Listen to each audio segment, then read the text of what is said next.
Introducing National Streaming Sports, live and on-demand sports talk programming that you can access 24/7. For the premier sports talk experience, tap into our Roku channel.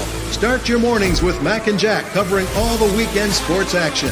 Then pour a cup and enjoy all the sports you can drink on the Coffee and Sports podcast. At midday, talk sports from east to west on the Coast to Coast podcast. Followed at night by some hot girl talk with Prim and Proper Sports featuring SONJA Pearson. Talk boxing on the Gloved Fist. Yankee fans tune in for Start Spreading the News. And there's more on the College Sports Huddle and Sports Scope with Robert Butler. There are 20 podcasts in all and 70 weekly shows giving us a 3.4-star viewer rating. To find us on Roku TV, search for National Streaming Sports on the Roku search bar. Click on the logo and you're in. National Streaming Sports, live and on-demand sports talk for America. Football season is here, and SeatGeek is my go-to for buying tickets. Now, with SeatGeek, every single ticket is backed with their buyer guarantee. We've all had plans change, and when you can't make it to the big game, SeatGeek has you covered. They're the only ticketer that allows you to return your tickets ahead of the event for credit with SeatGeek swaps. So when things come up, I know that my tickets won't go to waste. So what are you waiting for? Download the SeatGeek app to maximize your possibilities and shop live events with confidence. National Streaming Sports is brought to you in part by BetUs.com, designed for true fans. NFL odds, Week 1 and futures, college football odds, including Heisman Trophy favorites and playoff odds, NBA odds of division winners and playoffs, Major League Baseball playoff and World Series odds, the National Hockey League Conference playoffs and Stanley Cup odds, and boxing wagers. Betting opportunities include versus the spreads and outright winners, also during the game. Use our link on our website, nessp.info, the Bet Us Opportunities webpage, for a 125% bonus on your first 3 deposits. Must be 21 years old, and remember, bet responsibly.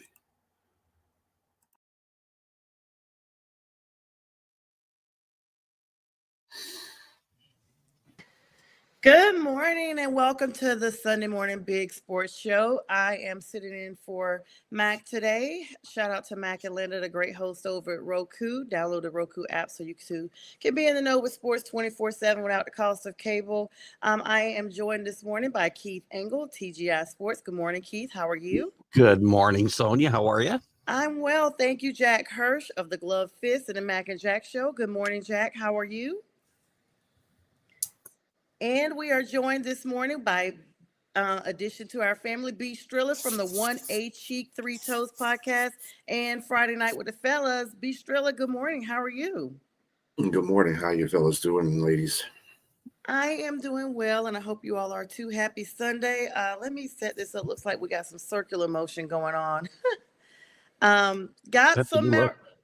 What'd you say, Keith? I just got to tell you, BSTRILLA's got the best podcast name in the history of podcasts. That's awesome.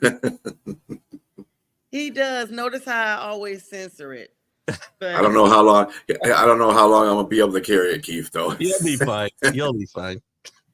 So, good morning, one and all. Keith, we're going to start with you because we know that you hop off around the 8:30 hour to start your own show, Stream of Consciousness. That's at 8:30 a.m. on Sunday mornings, and March Madness has been nothing short of his mantra. March Madness. All I care about is that Duke is still in, but enlighten us, Keith. It's been interesting. I mean, obviously one of the we had an interesting matchup with Rick Pitino and Coach Cal yesterday, Arkansas and St. John's, and I didn't give Arkansas much of a chance to actually get past Kansas, and they played very, very well. They played well down the stretch, and yesterday they played good defense. St. John's shot themselves in the foot by not shooting the ball very well. And interesting, Rick Pitino left his best player, the Big East Player of the Year, Luis, on the bench for the last 5 minutes, which he was questioned about endlessly after the game. Yes. But in his defense, the kid just didn't play well. He was 3 for 17 during the game, and I think he just played the best what he thought was the best chances to tie that game. They tried to stay in it. It's shocking to me they stayed in the game as long as they did, shooting about 30% for the game. So that was a big surprise. BYU is a bit of a surprise for me.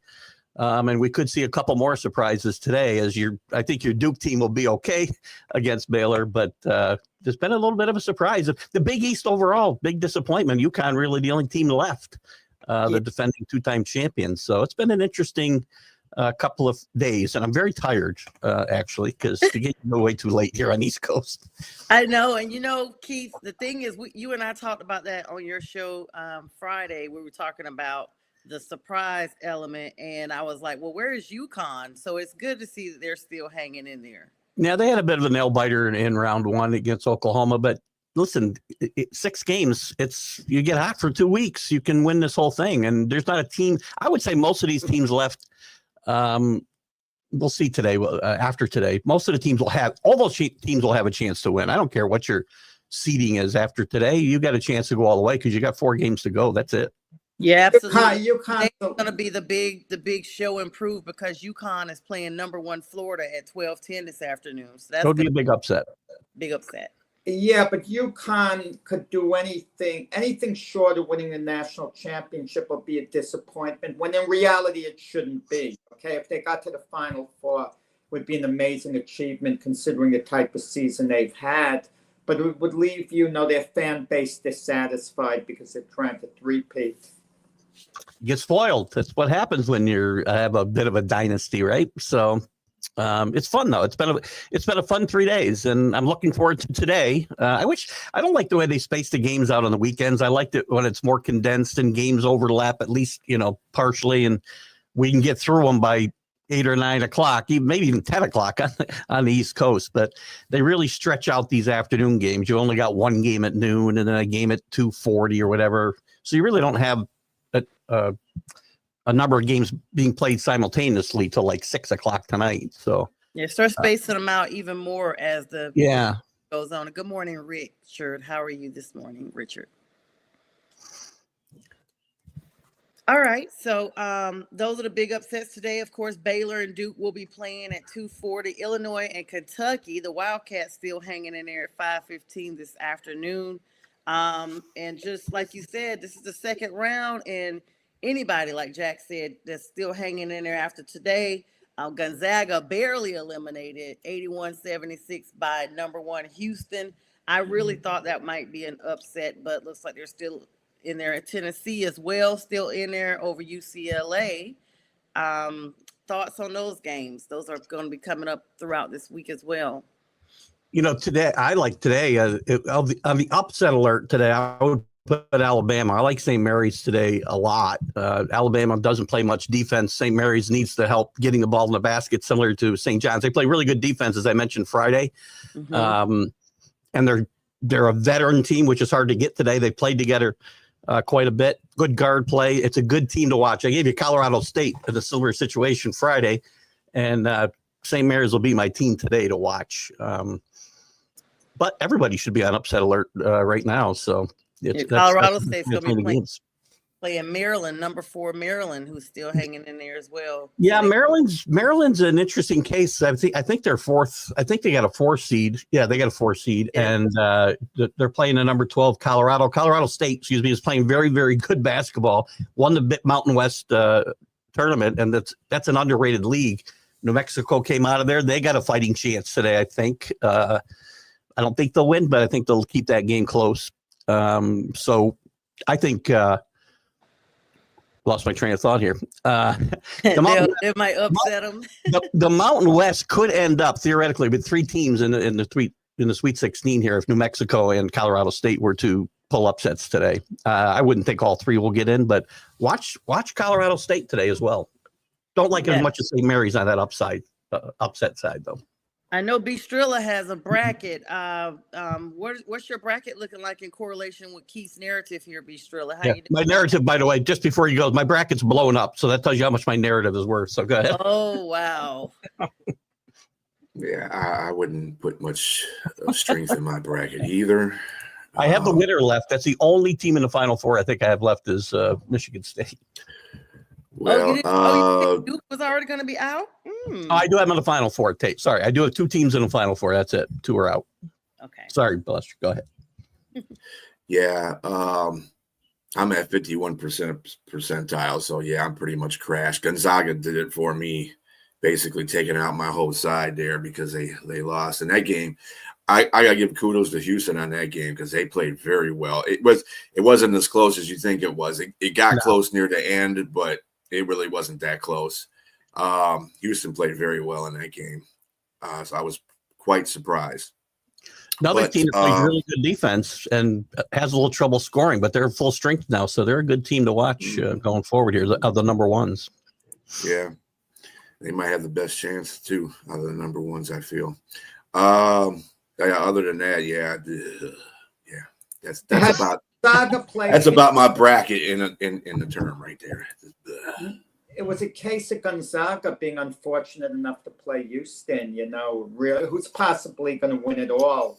And they played them so tough. Had Gonzaga played anyone else, I mean, who knows?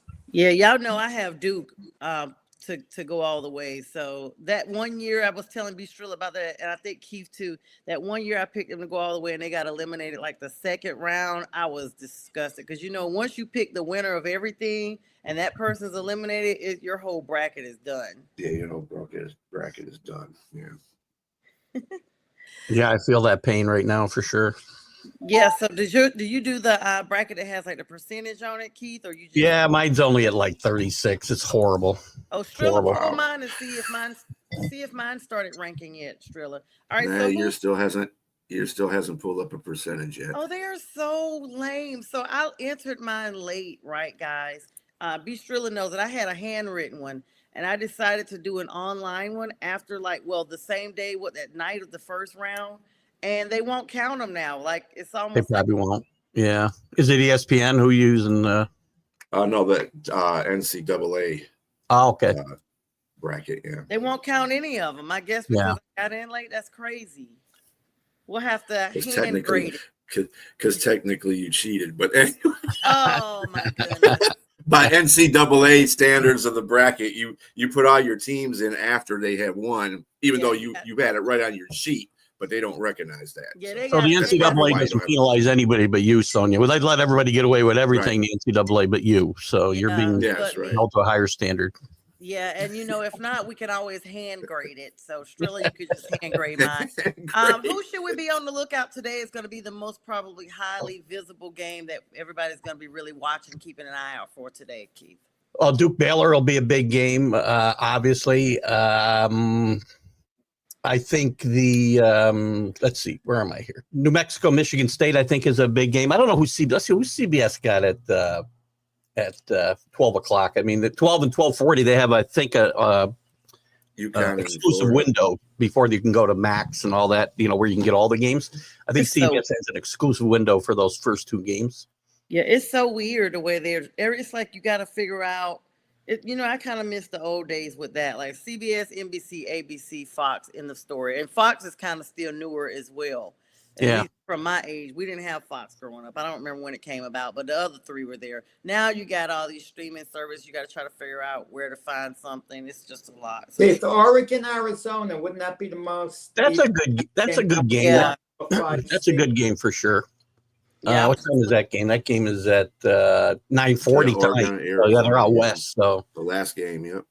That game's on TBS at 9:40. That's a tough game for me to make it through tonight after 3 straight nights of being up till 1 o'clock. Yeah. Pity the person who has to work the traditional 9 to 5.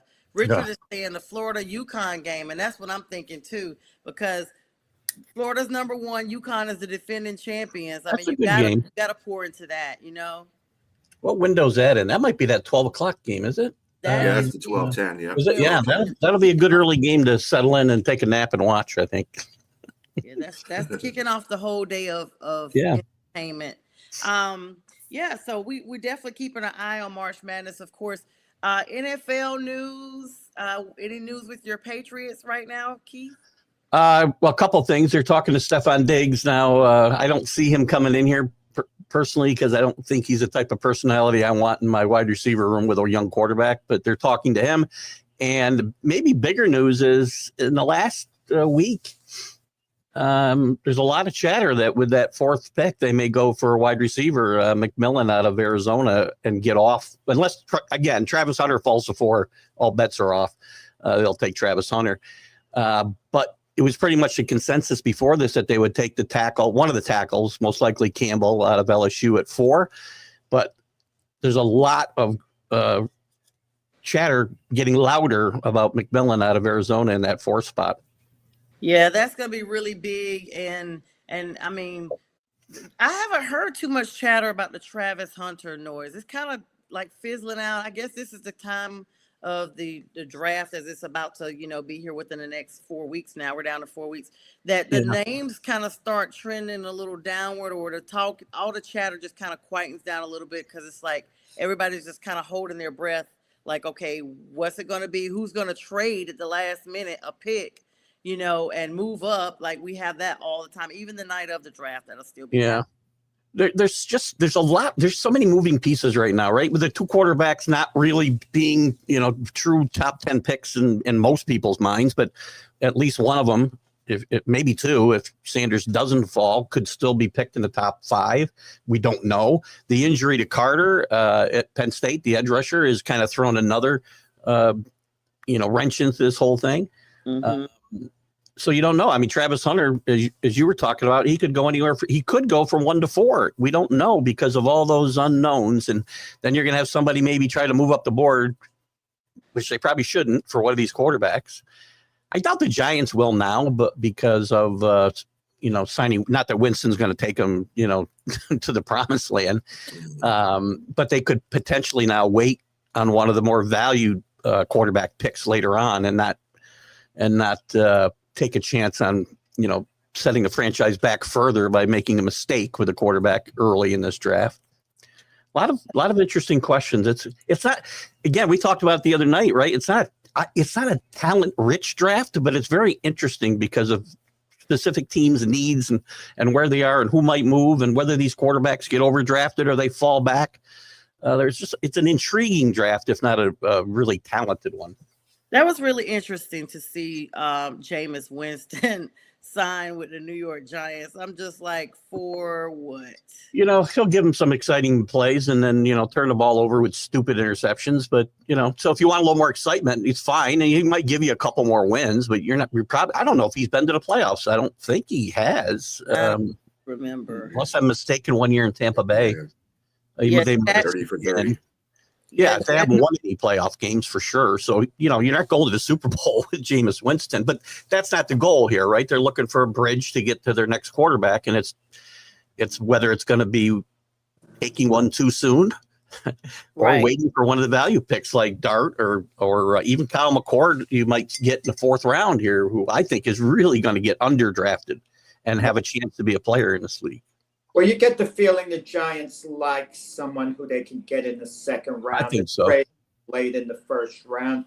Yeah. I mean, you could judge who's going to do what by the offseason moves. Tennessee hasn't addressed their quarterback situation, and they don't have to if they want to draft Cam Ward because they have the 1st pick in the draft. So it seems obvious that they're going to draft Cam Ward at this point.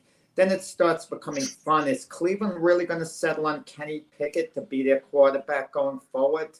Yeah, you don't know, but it's so tempting. You draft Abdul Carter and pair him with Myles Garrett. I mean, the 2 monsters on your defensive line. 100%. And again, that's one of the intrigues for me, Jack. And guys, this is, I can see teams like the Giants and other teams trading back and continuing to trade back because they can stockpile some draft picks and get that quarterback later in the 1st round or in the 2nd round, as you said, and still get a pretty a guy with as much a shot to succeed, I think, as the top 2 guys. Yeah, that's what I'm looking at. I think in the draft that really right now, because of the lack of talent in the draft overall, I think teams are just going to, if they stay at their pick, they're going to go with the best player on the board. I'm not thinking that, a lot of people think Tennessee is going to go for Cam Ward. I'm not one of those people. I don't think a quarterback's going off in the 1st round. I think they're going to go after Travis Hunter or somebody of need on that. I think they're going to keep going with my guy Mayo. I think they're going to go with him for a while, for one more year. Tennessee's going to then have to continue on with Will Levis, and it doesn't seem like they have a great deal of faith in him. If they're not going to draft a quarterback, I mean, there are no other real options out there for them. Well, I mean, this means that this organization will keep making mistakes at quarterback, because if they didn't do a good job getting Levis out there, why would you think that they would? Cam Ward is not I don't think either one of those quarterbacks are top 10 quarterbacks either. I don't think they're going to. It's like replacing one bad thing with another bad thing. I mean, no, we don't know what Cam Ward or Shedeur Sanders is yet in pro football scheme of things, but I mean, there you go. This is what happens to franchise. They get stuck in a rut because they keep picking for need after they keep failing for need. And good morning, Dabrowski Bear. He's saying it's definitely not a talented draft for quarterbacks, LTs, wide receivers, which are three of the big four high-profile, high-dollar positions, with defensive ends being the fourth. It's a deep defensive end and defensive tackle draft. And thank you for joining us, Broski Bear. I mean, it's true, you guys. I mean, this is not the most exciting draft. Last year, everybody was like, you know, you get a quarterback. I mean, you could take a quarterback in the second round and be just as happy, honestly. Now it's like slim pickings for real. And even the quarterbacks that are there are not really, you know, on the level that we think. They either have, you know, their own issues that everyone's afraid of, you know, personally bringing to the team, or just the performance issues. I wouldn't be excited about anybody but Travis Hunter, quite frankly, in the first round. That's the only guy I would get excited about bringing on my team. The biggest fun on draft night, if you want a prediction, is going to be when Shedeur Sanders is not initially picked, and he's there at number 9 for the New Orleans Saints, who badly need their quarterback in the future, and they don't pick him. That's when the fun begins. Dion's going to start mouthing off. It's going to be all over the news. It's going to be a fun night. I think it's possible he doesn't even show up to the draft if it looks like he's going to fall, you know, into the late first round or something. He may not even be there draft night. Let's do a small plug real quick.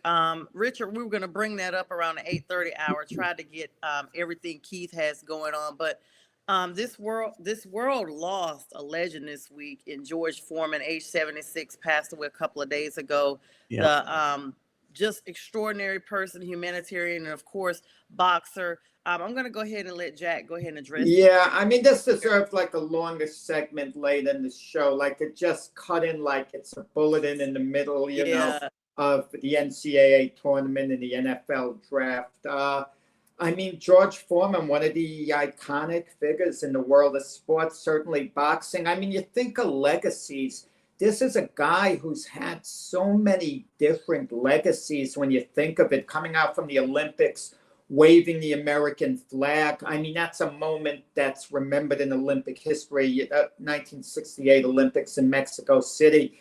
Then to be a part of Howard Cosell's famous call, but be on the right side of it. Down goes Frazier, down goes Frazier. One of the great sports calls, you know, in history, and him to be a part of that.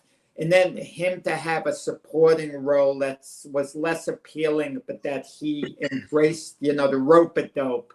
He'd always say, yeah, I played the part of being the dope. I mean, that's a famous part, you know, of sports culture. And they use it in other terms, too, in society. And then the comeback, being like an older guy and being used as an example, regaining the heavyweight title at the age of 45. And then it's the George Foreman grilling machine. Right. That made him known to the regular public. People might not have even known he was a boxer, some people, but they knew the name George Foreman because they get his grilling machine. And then there was the transformation in personality from a surly guy into a fun-loving, you know, type of human. So, like, he had so many legacies. I can't think of another athlete who's had as many different legacies directly and indirectly as did George Foreman. You made a great point, Jack. If I can make a quick comment before I get around about George Foreman. I can't remember an athlete who had the transformation from villain to hero like George Foreman, quite frankly. with that big a gap between it, apparently. I mean, I've read, and Jack, you can probably speak to this better than I can, that some of that villain role was because of who he was fighting in Ali and whatever, but that he also purposely wanted to act like Sonny Liston and standoffish with the press and with fans and whatnot, but that wasn't really his personality. Can you speak to that at all? Was that partly an act, that mean to George Foreman? No, not in the beginning, because George Foreman was a bit of a hoodlum as a youth, okay? He got his life somewhat straightened out by going to the job course, but when he turned professional, it was under trainer Dick Sadler. And who did he work out with and spend all his time with? Sonny Liston, towards the end of Liston's career. Interesting. And he kind of wanted to pattern himself after Liston, you know, to stare down, to try to act mean, but it wasn't the real him. I actually have a handwritten letter from George Foreman years ago that I kind of cherished, you know, because his publicist was getting honored at a function. We tried to get him to show up, and he wasn't answering any calls. So I sent him a personal letter telling him about the time the first professional boxing show I ever went to that he fought on. He main evented against Chuck Wepner. I made it very personal, and I guess it got to him. He wrote me a personal letter back, and he bought 5 tables that he didn't use, of course, you know, donating. He could well afford it. Reportedly, he sold his grilling company at the time for $137 million. So, Nice. you know, made more outside of the ring than actually in it. But, you know, everyone loved George Foreman later on, but the dangers of boxing have to be pointed out with George Foreman passing away at 76. He absorbed so much punishment in the ring, the second coming of George Foreman. And even though he would talk very clearly for a while and people would point out, oh, boxing hasn't had an effect on George Foreman. I even said it on Glove Fist to Frank Laterzo as little as a couple of weeks ago. We don't know. We haven't seen him do any interviews recently, and now we know why. Yesterday I found out, you know, the last couple of years have been rough for him. You know, he was hospitalized. His family didn't want anyone to know about it. We don't know the exact cause, you know, of why he passed away, but to take all those punches in the ring when you're in your 40s, I mean, we see it in the NFL, you know, guys who play a long career. It takes a toll a lot of years later. You pass your tests immediately after, or for years after. And then what becomes of that player, that athlete? We don't see them giving any interviews, and there's things behind the scenes. And then we're hit with the bad news. Yeah, unfortunately, definitely that. And Keith, I know you got about a minute left with us. If that, we appreciate you coming. Any closing thoughts for us this Sunday? No, pay attention to some March Madness. And again, rest in peace and our condolences to George Foreman's family. I'm glad I got to hear a little of Jack's comments about George, because I was looking forward to a little of that this morning, and I'm sure we'll hear more in the next week. But watch the basketball and baseball. Only 4 days away. Opening day. Thank you so much, Keith. Have a great week. You guys check him out on Stream of Consciousness coming up at 8:30 on Roku. Take care, Keith. See you Have soon. a great Sunday, guys. You too. You too, man. All right, Keith Engel, everybody. Jack, definitely a segue there. I'm going to put a small pin in that. Richard and everyone saying thank you so much for that, because I want to talk to you about getting that personal letter. That's a whole different thing. And so for our audience that don't know, Jack is a professional writer for the Boxing League. You held an office there, still holding office for the Boxers Writers Association. Is that right, Jack? I was a 6-term president. You know, I'm on the board now. It's a taxing position to have, but I'm very involved still. Definitely so. So we're gonna come back to that, because, like I always say, Jack is like so blessed in having such knowledge in a lot of sports. Now, when you've been around a long time, you can't help it. You know, it comes to you. That's the advantage and disadvantage of getting older. Well, there you go. But I consider it more of an advantage, because that's the things you share with the audience are things that I don't know, and I'm sure a lot of people don't know. And then when you have a personal touch in it, it's very intriguing and very interesting, and just carries a long way. I want to go back to a couple of comments. We're going to definitely come back to the George Foreman story. Of course, rest in peace and condolences to his family. 76, in my opinion, is still young. So just definitely keeping them in our thoughts and prayers. And thank you for asking as well, Richard. Broski Bear is talking about the draft again. He's saying it's also a deep running back draft. However, it's not a running back draft with the high end like Saquon or Bijan. It's almost like their names sound alike these days. Anyway, I mean, is there anybody, Strilla, the Lions? Have you guys have been laying low, literally like a real lion for the last few weeks? I read some rumblings about a couple of people that you guys signed, but it wasn't anything that was like a scream. What's going on in the Lions camp? The same thing that goes on with Lions camp every time with this regime is just that they kind of stick with the players that they have. They did get Rockison as a corner, backup corner. They also got Vontae Maddox from Philadelphia as a backup corner.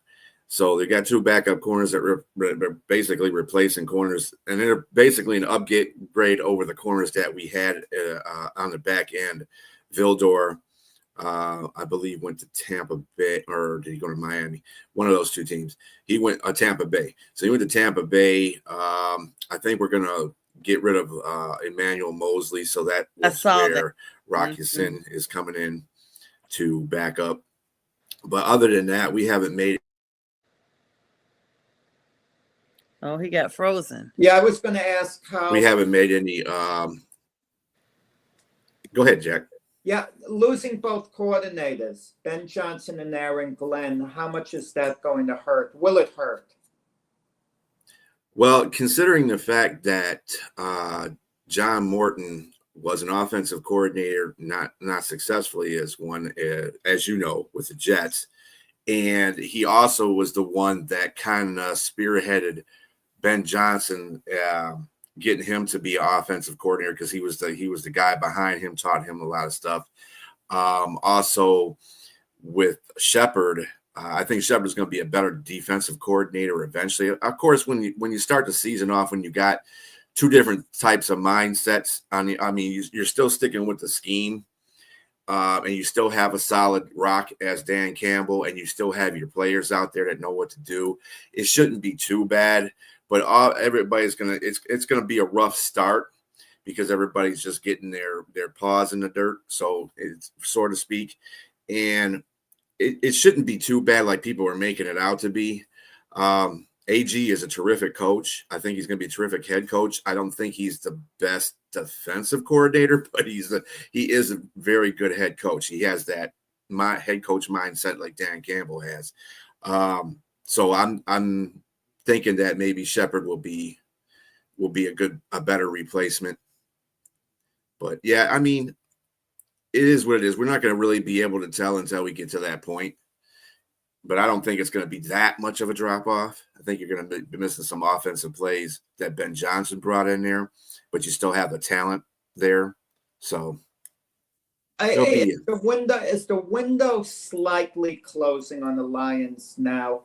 And it would be very unfortunate if they don't get to a Super Bowl, because if they don't get to a Super Bowl in the next couple of years, the feeling is it's going to start a rebuilding mode, or at least rebooting, the team. And they should have been there the year before last, that game against the 49ers with the lead that I don't want to say blew the lead, but, should have gotten that. And last year they had the best team in the NFL. But the injuries did pile up. But regardless of the reason, it ended, it's so disappointing.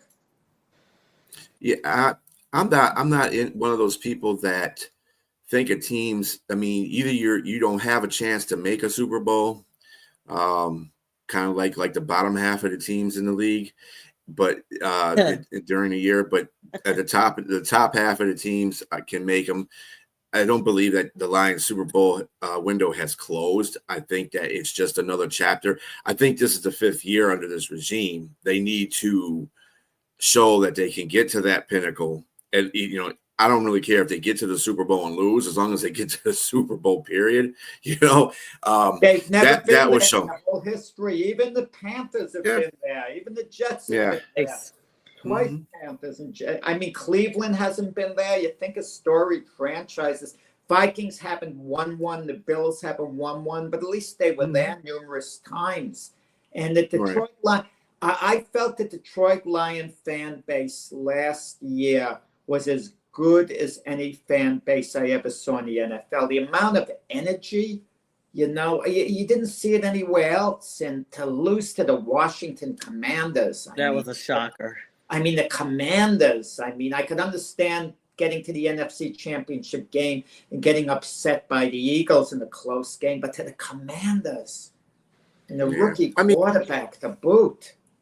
It was one of those cases where I think Washington, Jaden Daniels is one of those quarterbacks that he's going to be one of those once in a lifetime quarterback. I can see it already in the way he plays. He's a very calm, cool, collected guy. And he moved through even though they got killed by Philadelphia, which, was bad. But I think the Lions really kind of shot themselves in the foot with the turnovers. You can't have 5 turnovers in a playoff game and expect to win. That's never going to happen. So it was just a bad outing. It's one of those I caught it like one of those Bobby Lane things where it's a curse. It's like they get to a certain point and then they lose. It's like they're great and then like that San Francisco game, for instance, like the San Francisco divisional game, our conference championship, where they had a great first half, and then it's like the second half they imploded. So it's just those things that the Lions have to get over. Either they got to do a seance over Bobby Lane's grave or something. Something's got to happen here. So when they get in the postseason, they can be more successful. I don't think the team is bad at all. I think they're very good. No. The Lion fans loved Jared Goff at least a year ago, okay? Have things cooled off just a little bit? Because in my view, he's a pretty competent quarterback. But there's a big difference between saying someone is a very competent quarterback and being a really good quarterback. Well, in the NFL these days, a lot of people put a lot of onus on the quarterback, which rightly in some cases you should. But if you have a capable offense and that can be ran, with the players that they have, typically you can stick any quarterback in that offense right now and they'll be successful. If you remember the game against Washington when Goff went out with a concussion, which he should have stayed out, Teddy Bridgewater came in there and got them right down the field. The offense is not the problem. It's like I said, Goff had a bad day, and he's been to the Super Bowl before. So that narrative with people can stop right at that point, because he was in his second, third year as a NFL quarterback and got to the Super Bowl. Yeah, they didn't win the Super Bowl; they played the Patriots, but still, he got to the Super Bowl. They got 3 points in that game in the Super Bowl. 3 points. Yeah. Scott was overmatched.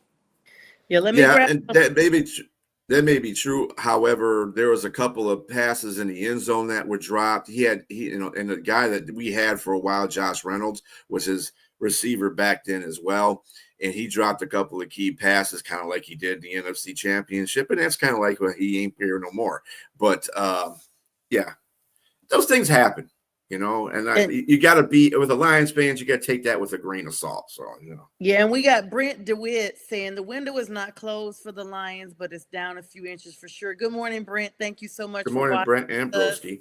And Broski saying good morning to Brent, and good morning to Tammy Pickard. She's saying good conversation. I was pulling for the Lions when I was sure my Panthers were not going anywhere. Absolutely, Tammy. That was exactly my sentiment. I've been pro Lions, they're cats. They roll with us. So good morning. Thank you for joining us. And Broski Bear adding that game was wait. You're storm. Comparing things. I could say I'm rooting for the Eagles when the Jets don't go anywhere, but both of them fly. Jets. Yes. I don't get this. Yes. Broski Bear also saying that game was a perfect storm for the Lions. Goff got dinged early and wasn't right the entire game. The injuries finally caught up to the defense. And you're right, Jack, and you just got to get in where you fit in. But you guys know I was rolling with the Lions even before they got super good, because I wasn't 100% sold that the Panthers were going to the playoffs. That won't be the case this year coming up, however. So, you know, that is one of those things. Detroit was injured a lot. Their defense was banged up. What was it, like 20-30% of the defense was ranked as having injuries. So the fact that you all got there, and then to add the length of the season, you know, it's the end of the season. Everybody's playing injured, honestly, at some point, whether they document it or not. And so the fact that you all got there and did as well as you did, but it was a shock for much of the NFL culture, and probably even Commanders fans were shocked as well, if they, you know, are honest about it. The fact that they beat the Lions like that. Brennan's saying that the Goff knew what answers to give the medical staff and was concussed for sure after that hit. Yeah, absolutely. Mm-hmm. Yeah, so When you hopefully look at that division that the Lions in, it's still an awesome division. You know, the Packers are going to be good. They're going to have a winning record. They're going to be good. The Chicago Bears are going to be much, much better on the Ben Johnson. They'd be better on any new coach, but they're going to make a serious playoff run. And there were a number of games they should have won last year that they lost. So their record was kind of deceiving last year. And the weak link is Minnesota, and they were 14-3, and they're picked by a lot of people to finish last this year. They have the same team coming back. So it's going to be tough on Detroit this year. But they're making noise. The Minnesota Vikings, it's funny you bring them up, Jack. That was going to be my next comment. They are actually been one of the main topics, especially with their quarterback fiasco. You know, Sam Darnold now leaving and going to the West Coast out there with the Seahawks, and them saying to Aaron Rodgers that they're going to be sticking with McCarthy. Well, as of yesterday, according to CBS Sports, they have started trying to talk to Ryan Tannehill. Now, let's be clear. That's not going to be much of a difference maker, because he is not the same Ryan Tannehill he was before he went to the Titans. But they say they are interested in him. He played with the Titans from 2019 to 2023 and did not have a team in 2024. So they're getting him off a 1-year layoff. Why not bring Phillip Rivers back after, what, a 3-year layoff? Come on, Ryan Tannehill. Are you kidding me? Right. I mean, that's bad. Yeah, they're See, the thing is, that's getting lost in the sauce in this whole thing is that Minnesota has a capable offense. And you can literally stick anybody in that backfield. See, this is what I'm talking about. If you have a decent offense, we have a great offense, well, a pretty decent offensive line, a good running game. And remember, Minnesota did pick up another running back in the offseason. And then they got the receivers. They got Hawkinson. They got Jefferson. They got Addison. They have an offense. You can literally stick any quarterback behind there that's a capable quarterback, and that offense will be fine. We found that out with Sam Darnold. Nobody thought Sam Darnold was going to do as good as he did last year, and he did well because of that offense. And I think it's the same thing here. Tannehill could be behind there. Aaron Rodgers would probably, with his weird self, would probably take that offense probably maybe a notch up because he's an experienced quarterback and has had success. But any quarterback could fit in that situation. I think this is the reason why they did all this in the offseason with the offensive line and getting an extra running back in the backfield and beefing up the defense, because they were prepared to really start J.J. McCarthy. Now, I know they're looking at Tannehill, but I don't know if they're going to make Tannehill a backup or they're going to be a mentor to J.J. McCarthy. I don't know how that situation is going to work in Minnesota. A lot of people got Minnesota finishing last. I just don't see that. Yeah, I think Chicago still fills in last because it's a first year head coach in Ben Johnson. Yes, he's helping the offensive line. It's just, what I don't understand is there's so many. Are you frozen? Go ahead, Jack. I cut in because you froze a moment, so I thought, Yeah, you're good. You're good. Go ahead. I wanted to save SONJA so she didn't have to think of something quickly, so I didn't mean to cut in. You're good. The situation with J.J. McCarthy at Minnesota, why not just start him right away unless he's not healthy? And if he's not healthy, that's alarming, the second season in a row. I mean, the Bears started Caleb Williams. The Commanders started Jaden Daniels. The Broncos started Bo Nix. So you can play J.J. McCarthy. Just start him. Stop this. Say he's your starter right now. You don't need a bridge quarterback. Get another quarterback for the quarterback room as a backup or whatever in case J.J. McCarthy isn't ready to go. but no more this talk about someone keeping the seat warm for JJ McCarthy. Why isn't he playing now? Unless physically he's not healthy, and that's a red flag if that's the case.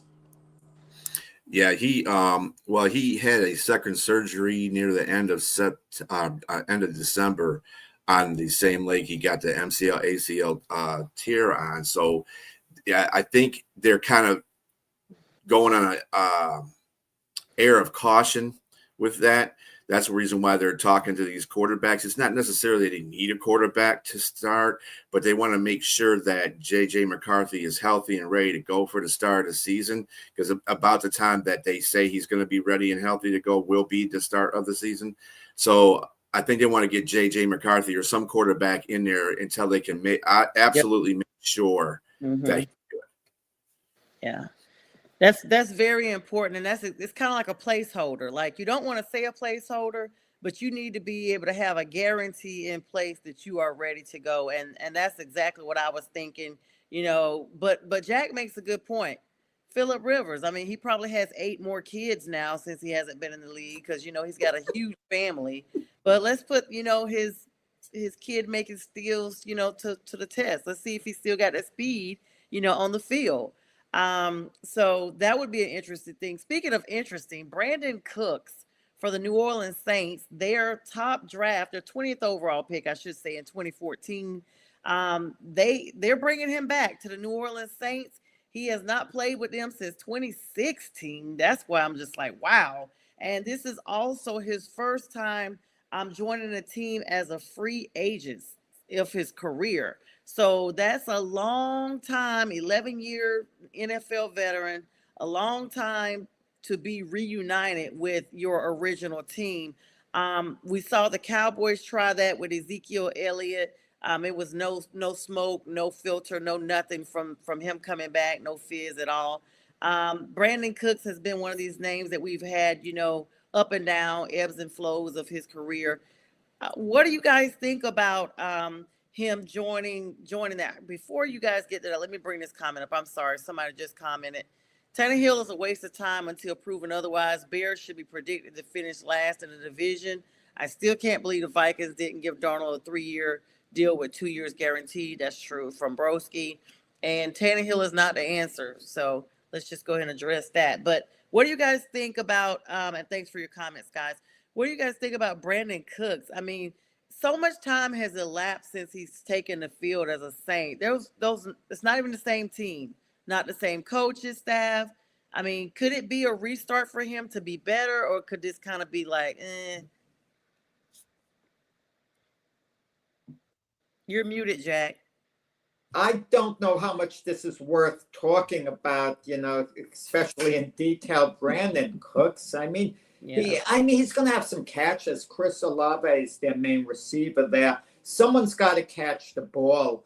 I mean, New Orleans, I get the feeling if they don't draft Shedeur Sanders, it's number 9, and I'm predicting he does fall to number 9, that the Giants don't take him at number 3. That means they might be looking to take one of the quarterbacks next season in what's supposed to be a really good quarterback draft. They're going to figure, okay, we'll just play this year out. If we're so, we're just going to go on a complete rebuild. I mean, he's a veteran presence there, Brandon Cooks. And he's never been one of these prima donna wide receivers, but he's never truly been an elite wide receiver as well. He went to the Houston Texans over there, then the Dallas Cowboys. It's, he might help the Saints a little bit, but let's be honest about it. What are the Saints going to do this year? I mean, what would you consider a good year for New Orleans? If they went 7-10 next season, I'd say they overachieved a little bit when you look at, their team, the way it's constituted right now. I mean, the Saints, they're, of course, in our same division. And this is where we definitely miss J-Train. So J-Train, we miss you this morning. He's under the weather. Get well, brother. I just feel like the NFC South as a whole is such a mess, honestly. Even with Tampa Bay being as good as they are, it's been very off-putting to watch the South. It's been the same 2 teams that are either at the bottom and the same 2 teams that are at the top for the last, 5, 6 seasons. And it hasn't been super competitive. Those teams that are at the top, it usually comes down to a win-loss situation between one of the two teams in the bottom to even determine who the top seed is going to be. And so I don't feel like this season is going to be a mirror as bad as it was of last season. And with Brandon Cooks coming back, I don't really pick much scuttlebutt up from that as well, because the Saints have not really sold me on Carr, even though he's still there. They still are in an adjustment period with their whole coaching staff. There's been some type of coaching staff changes off and on for the last 2 seasons. And anytime you are not sure of your quarterback and your coaches, you are not going to sell me on a successful franchise for that season. It's just too many unknowns, unless you are the anomaly, which was D'Amico Ryans and CJ Stroud in Texas. And that's a once in a heyday type of thing. So yeah, I'm not really sure. And yes, Broski, I do refer to them as the Aints, but that's I mean, I'm just not really that sold. I mean, it was a big deal because it was so long of a time that he has, been with that team and is now reuniting. It's the first time he's, re-signing. But Brendan's saying 7 wins for the Saints will be a huge overachievement. I'm thinking they may win about 5 games, honestly. I wouldn't. 5 is a stretch, to be honest, but they won 5 last season. Well, let's look at this Brandon Cook signing as, got to remember that the Saints are over the salary cap, and their salary cap struggling. So they're basically getting Brandon Cooks for a 2-piece and a biscuit, basically. So it's And I mean, it's just a signing that just gives them a full wide receiver room, basically. And yeah, he can help them, and so can everybody else on the team. So it's just, I mean, the Saints are, once they get out of the salary cap hell, they could probably do a little bit better, as the years go on. But right now they have to struggle to get anybody to stay, pay them to stay, and then get anybody to just come on the team, period, right now. So they're in that little phase, that little zone right now that they can't really do too much anything. So they're talking about trying to get $17 million of that cap space back and getting rid of linebacker Demario Davis. That's the word that's coming out about 20 minutes ago. $17 million fan favorite, named a top trade candidate. So if they could, I don't know. I know they probably would just go and trade him for a pick. I don't think they would, try to get anything other than the money for him, right, guys? Yeah, get him for a pick and make sure that the other team they trade him to takes all their, the money that they owe. Yeah, Cooks is good for a good veteran presence. I believe that wholeheartedly, Brent, but not overall. Jack, what's going down with the Jets? Nothing in particular that's so newsworthy. Aaron Glenn is trying to put his own stamp on the team, and it's basically the culture within the building with the players that they have. And you could answer a little better with the Lions. I mean, I'm obviously very familiar with Aaron Glenn from the time he was a player and so on, but less familiar with him as a coach than you would be. Is Aaron Glenn truly a firm disciplinarian the way he's made out to be? I don't get that feeling that's necessarily the case. I mean, how is he perceived the Lions? Well, you got to understand something with Aaron Glenn. He came up with Dan Campbell. Dan Campbell and him are like this. So he has the same coaching strategy as Dan Campbell is. They both come off that same tree. And I think that's why I like Aaron Glenn to be a head coach, not necessarily a defensive coordinator, but I do like him to be a head coach because I think he gets to the players. He'll be a guy that, like as in Dan Campbell, your players will run through a wall for him. And once he gets that culture established in the Jets, this is why I'm really happy he got a head coaching job, and I'm glad it wasn't with New Orleans. Sorry, J Train.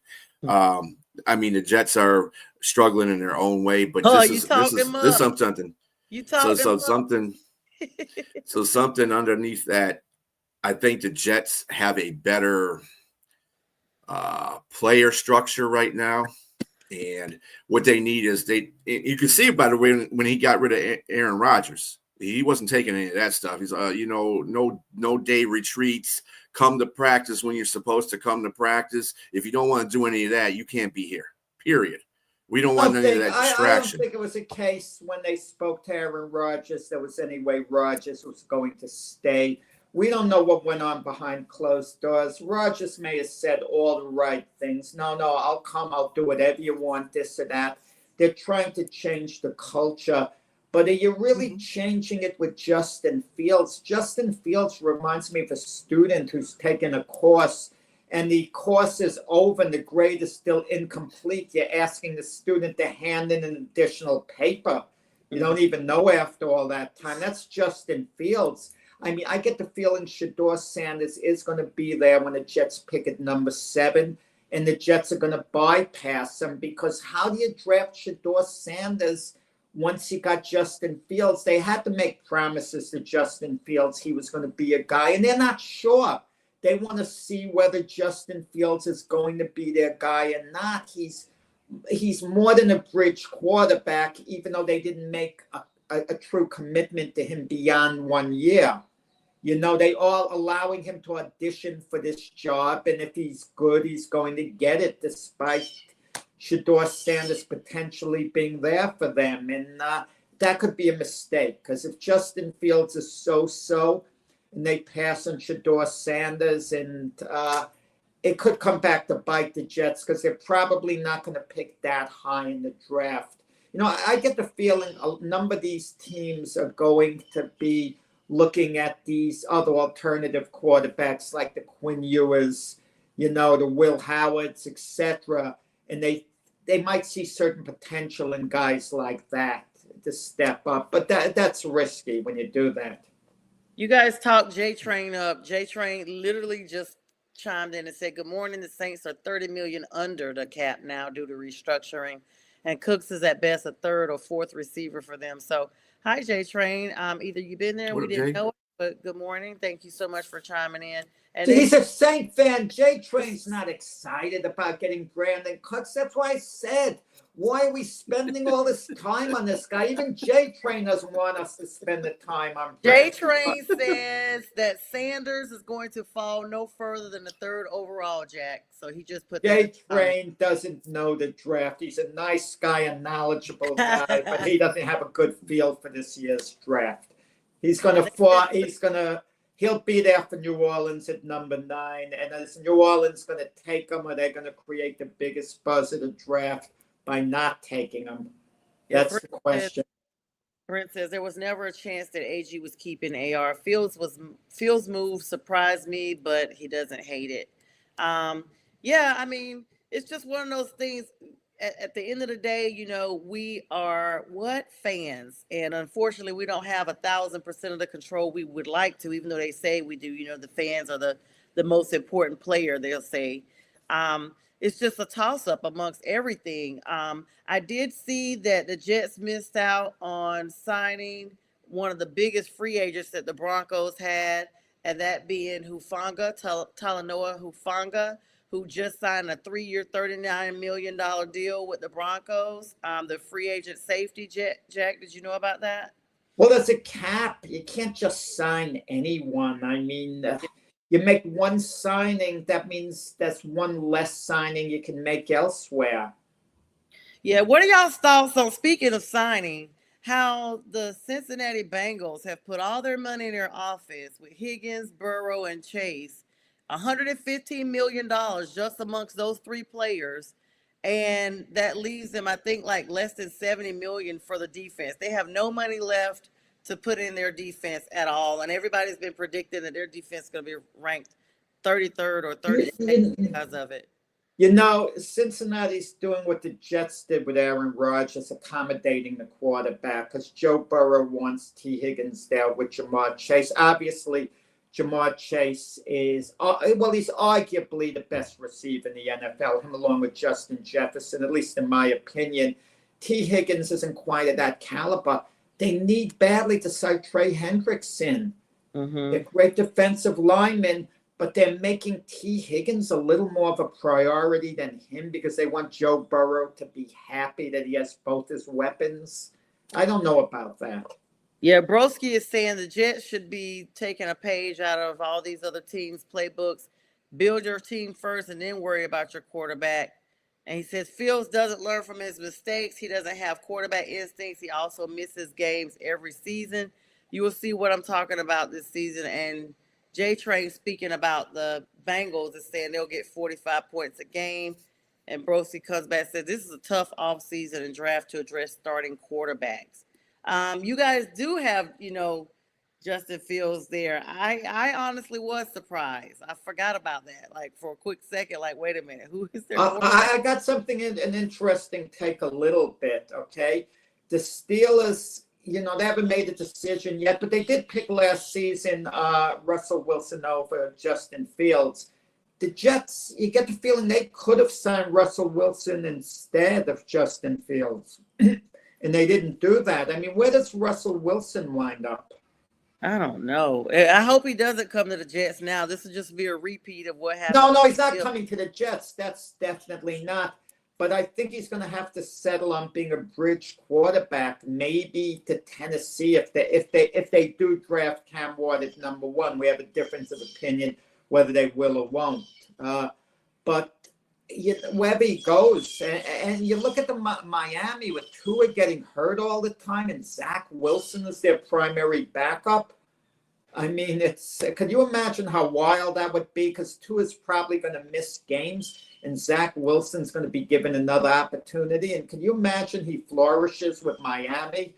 How that's going to look to the Jet fan base. That's but that happens. I've seen that at Carolina. Look at Sam Darnold, look at Baker Mayfield. I mean, Baker and Sam both got pretty close to, making a run for it, and they were nowhere near that in Carolina. And with their, even though Baker was good in Cleveland, Sam wasn't that good when he was with the Jets. And I remember when they signed him with the Panthers, I was like, why are we signing him? But at the end of the day, if you look at the bigger picture, we're not able to predict what recipe is supposedly, no pun intended, cooked up with Russell Wilson and wherever he decides to go. I always say that he and Tua remind me of each other. It would have been super cool to see him in Miami. But whoever Russell goes to, I think Denver still is paying him for like another year or another half season or something. So, yeah. Yeah, I'm a Panthers fan. Okay, all right, broski. Yes. Keep pounding. Yes, I'm from Carolina, but I live in Atlanta now. But I'm from Carolina's home. But I'm a huge Panthers fan. Started the all-female fan club and all that. And now I'm hosting this great things have gotten better for the Panthers because the year before last, remember the final game of the season, tickets are going for $3. Yeah, I know, Jack. Hot dog. Now that'll be what's going on. Well, you know what? No, Jets fans stay loyal. I can't even say that. You guys just go out there for the camaraderie and pay your same prices and just commingle with each other, no matter what's going on with the game. It's a meet and greet.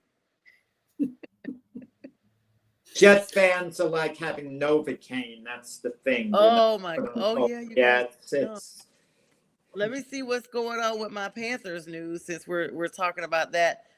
Still talking about the free agency. As of 32 minutes ago, they literally just recognized the Panthers as one of the top teams who've done a really good job in this free agency. They're getting recognized for superb bargain signing. The defense, they've really been working on that during the offseason to help the pass rush. And people are taking notice. Sports Illustrated is writing a whole little article as about 30 minutes ago about just, the defense has been in order. And so far, so good for the Dan Morgan and the whole unit. They're getting everybody together, especially with signing of, and I hate to say the name, but this is the guy's name, Bobby Brown III and Tershawn Wharton. And there's also promising a pass rusher who finished with more sacks this past season than any member of the whole team in 2024. So I'm excited. I'm telling you guys right now, we are going to claim the South. We're going to win the South this next season. It could happen. I mean, Tampa, they've been to the playoffs the last 5 years, in a row. And Atlanta was picked last year, and maybe Atlanta, improves a little bit this year. The only thing I could safely say, the Panthers are going to finish ahead of New Orleans Saints. But if the Panthers should regress by some chance, and it's the same Panthers and just Bryce Young, it was just an aberration how well he played at the end of last year. I mean, then the Panthers, I'll tell you, they'll be in a big rebuilding mode. Not that they're not in a rebuilding mode right Yeah, now. we've been rebuilding for like this next season is going to be 10 years since we made a Super Bowl run. And Broski, yeah, I get it that you're talking about basically for you to be, Broski, for you to be saying you watched Panthers game, you really got a lot of shots over there. He's talking about that we allowed the most rushing yards of any team in history. I'm gonna have to look at that because I've not heard that at all. That we allow the most rushing yards of any team in the history of the NFL. Definitely have not heard that. And he's saying Bryce Young is a Keebler elf. Yeah, you give me the facts on that because that's the first I've heard of us allowing the most rushing yards in the history of the NFL. That's a little steep there. Well, the Panthers are going 8th in the draft overall, so I Right. don't know. Are they going to pick for need a best player? Yeah. Thank you, Brent. Yeah, we weren't even around. So You weren't even a twinkle in the NFL's eyes. right. No, having a Lion guy here, we're not used to having someone with a winning team here. I mean, it's always the same thing, the Jets, the Panthers, the Giants, the Saints. We have a discussion, with 4 losing teams back and forth, at least with the Lions. There's a Super Bowl contender there. And I felt for the Lions this year. I really felt for them. Normally, I couldn't give a darn about the Lions, but I saw how great the fan base is. There was so much energy in Detroit. It's as if the fans are trying to will the team over the finish line to get to the Super Bowl. It seems so unfair for the Lions, to go out the way they did after the season they had. There was something unfair about it. Broski, who is your team? Since you got so much to say, who Chicago. You should know that by Broski Beer. I wouldn't even say Chicago is going to be good next season. Yeah, They're but going they to be have good, not and Caleb Williams is going to be they good. have not been since 85. They have not been since I don't 85. know They're so garbage. much about whether they're going to be good. I think they're going to be better than they were last Right. year. They're But not again, all you're that. under a first year head coach in Ben Johnson. I don't like him as being a head coach, but You're just like I mad he said, left and the Lions as a coordinator, probably. I'm not mad he left the Lions as a coordinator. I'm not mad that AG left either. That's just a progression of how the NFL goes. But at the same time, I just think that AG is a better head coach than Ben Johnson will be because Ben Johnson has an arrogance that you can't. He doesn't have that grit type of coaching ability that he came from. Okay, his head coaching ability is going to be different than AG's. AG is going to build a culture.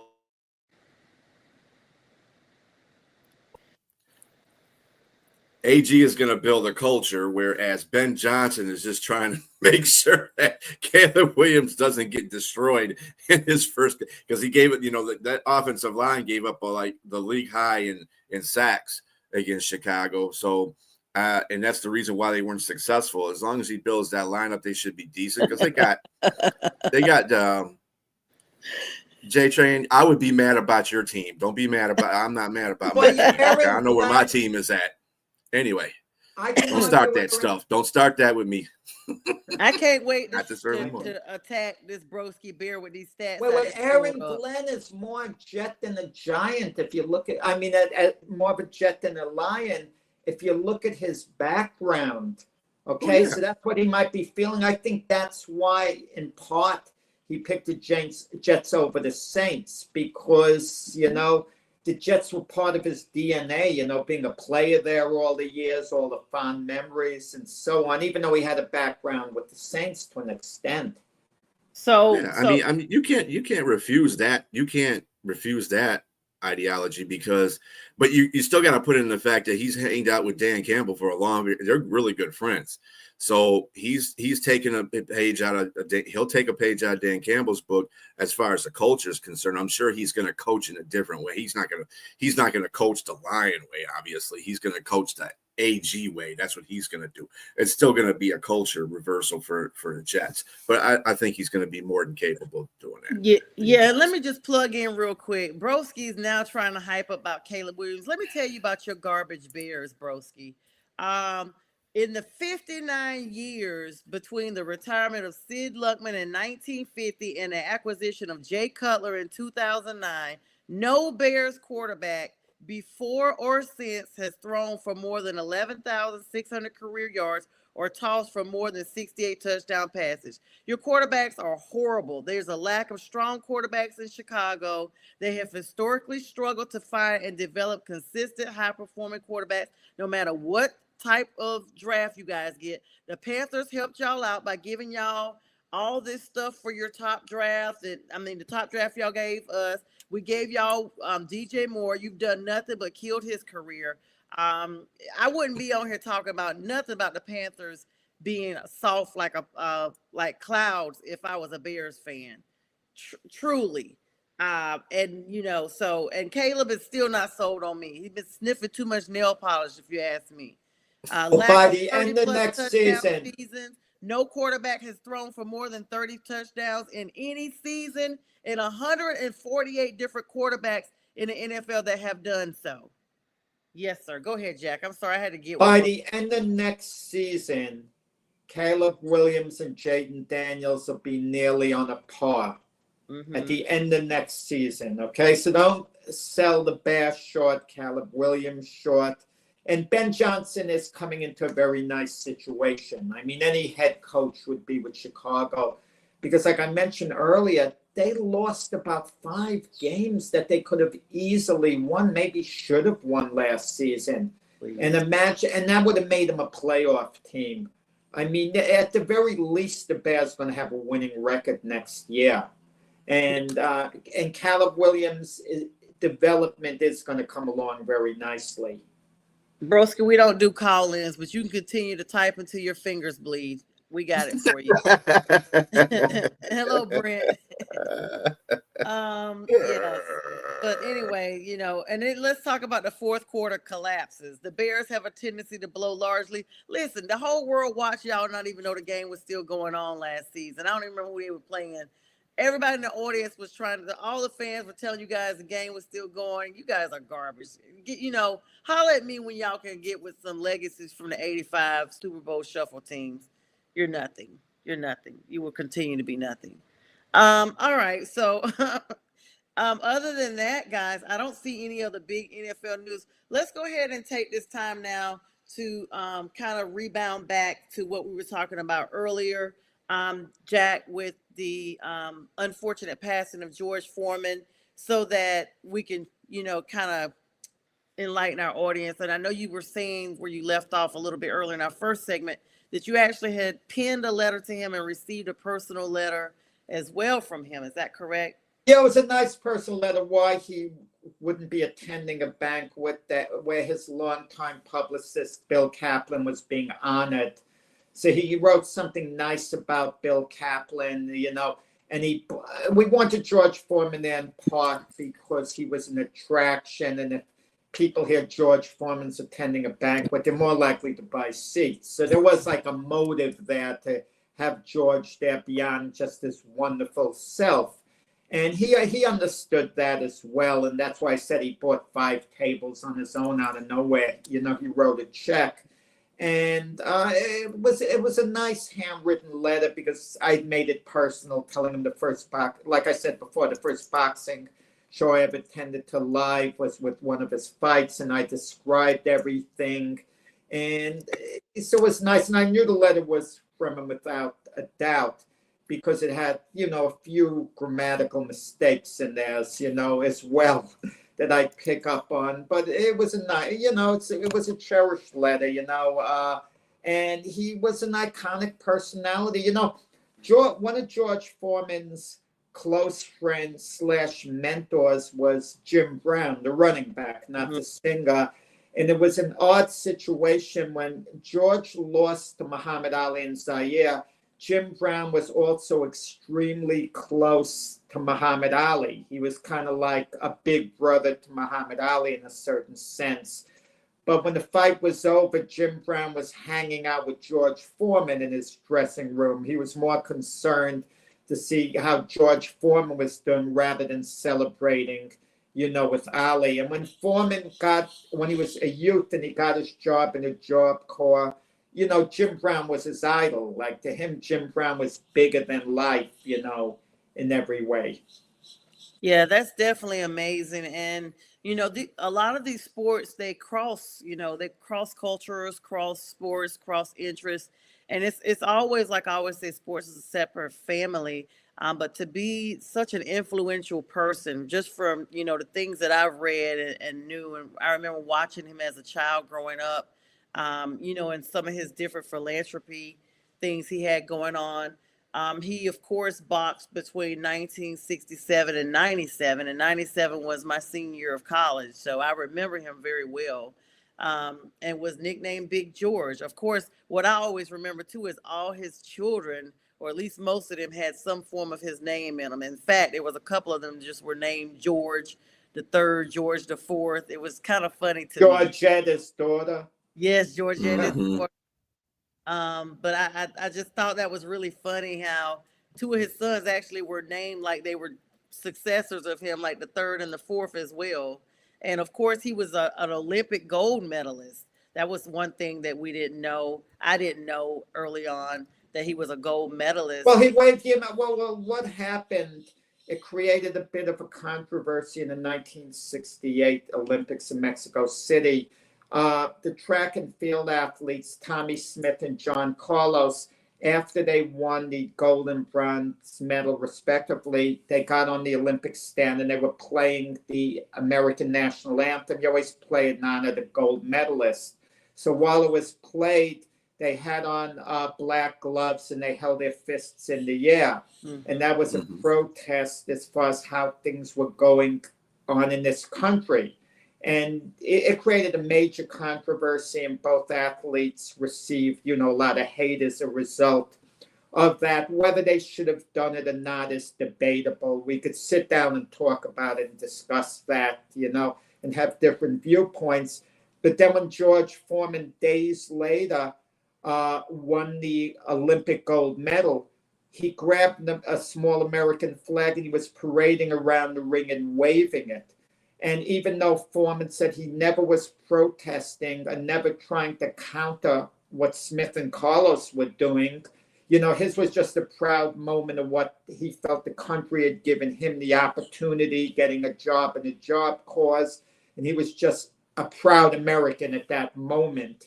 He didn't mean it as any political statement against anyone. It was taken as such by a lot of people. Like, how can you do that? People in the Black community, how can you do that? You go against Smith and Carlos, even though Foreman was saying he wasn't, protesting them. So that created a big controversy. But, the public is fickle regardless. The same people who are praising Foreman for waving the American flag, 9 months later, he makes his professional debut at Madison Square Garden. He overpowers a fighter named Don Waldheim in 3 rounds. They booed him out of the ring, the crowd. They looked at him as a pro. You're a big bully and overmatched opponent. So can you believe it? This is a guy who they're cheering and complimenting. And then 9 months later, they're like booing him loudly at Madison Square Garden. So the public is very fickle. Sometimes you wonder, people want to build a great reputation, but you could lose it very quickly. You could have a bad reputation and get a good one sometimes very quickly. It doesn't make sense sometimes. You have a good reputation. It just takes that one thing to ruin it, and it takes forever, seemingly, to rebound that. Strilla, looked like you wanted to say something about that. No, I was just reading Brett's comment in the comment section there. Yeah, about George Foreman. I'm going to get to it in 1 second. I wanted to say that Foreman originally retired in 1977 after a loss to Jimmy Young. It was such a long time before he would come back, and in his debut to come back into the ring at age 45, his opponent was 26-year-old Michael Moorer. So someone his junior, quite significant. Well, that's who he regained the title from eventually. That wasn't his comeback opponent. Yeah, you're right. What had happened with Foreman after losing to Ali and Zaire, and Foreman had built up a reputation of being invincible. Because keep this in mind, Ali had lost to Joe Frazier and Ken Norton. And even though he beat them in rematches, he beat them both on very close decisions. And Foreman defended his title. I mean, he beat Joe Frazier in 2 rounds, knocked him down 6 times. He knocked out Ken Norton in 2 rounds. So if you play the comparison game, Ali struggled with Norton and Frazier, and Foreman demolished them. And the thought was that Ali was past his prime, that Foreman would, be too young and too powerful, and that he would knock Ali out, whatever round. And then, Ali would lie on the ropes. Foreman tired himself out, part of a design strategy that Ali used before. That wasn't the first time Ali used the rope-a-dope. That's the first time it worked in a big fight. He used the rope-a-dope against Joe Frazier in the first fight, but Frazier didn't fade out. Frazier, kept punching the whole fight. So Foreman loses to Ali and Zaire, and his feeling of invincibility was kind of gone, at that moment. He didn't think that could possibly happen. And when you lose like that, you're not quite the same. So to get back his feeling of invincibility, they set up a gimmick thing, Foreman against 5 guys in one night. Yeah, they marched them in one at a time. And it turned out to be a fiasco. He got some good wins. He beat Frazier second time amongst those wins. And then he fought Jimmy Young in Puerto Rico. It was very hot. And Foreman was completely dehydrated by the end of the fight. And he said in the dressing room he felt he was going to die. Oh. And he actually did die. And he was brought back for a bigger purpose. That's what he said. And he didn't fight again for 10 years. He got fat, out of condition. He had this youth center, and they couldn't pay the bills anymore. He didn't have the money. So he decided after a 10-year layoff, he's going to become heavyweight champion of the world again. And that's kind of ludicrous.